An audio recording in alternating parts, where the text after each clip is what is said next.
Well folks, it's that time of year again. Yes, it's Rugby Sevens season.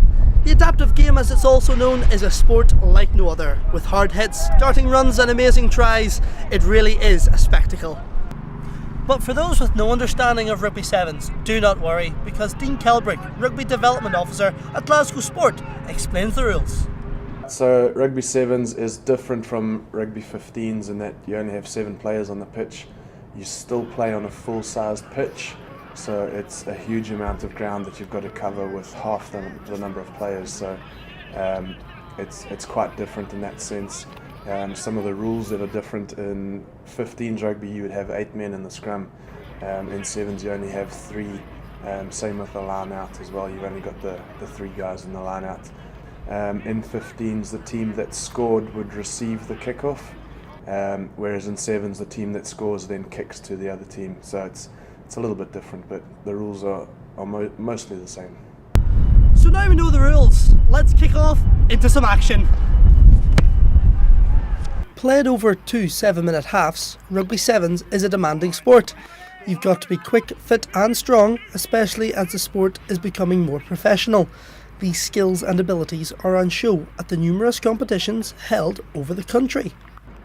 Well, the big one in Scotland at the moment is the Rugby Sevens. It's held at Scotstoun. That's the international one, and obviously you have all your best international teams. But in terms of just local competitions, the biggest is probably the Melrose Sevens, which is where sevens was invented, and I think it's one of the oldest sevens tournaments in the world. So that's a massive one for Melrose and for Scotland in general. But there are various other tournaments. I'd say the majority of clubs in the country have their own sevens tournament at one point. With a plethora of teams entered into these competitions, a special format is devised to ensure everyone is a winner. So what most competitions will have a few pools, maybe 4 pools of 4 or 5 teams each, and you'll play everybody in your pool. The top 2 teams from each pool will then go through to the cup competition, the cup quarterfinals, and that the plate competition will come from that. So the losing quarterfinalists will go into the plate competition, the winners will go through to the cup.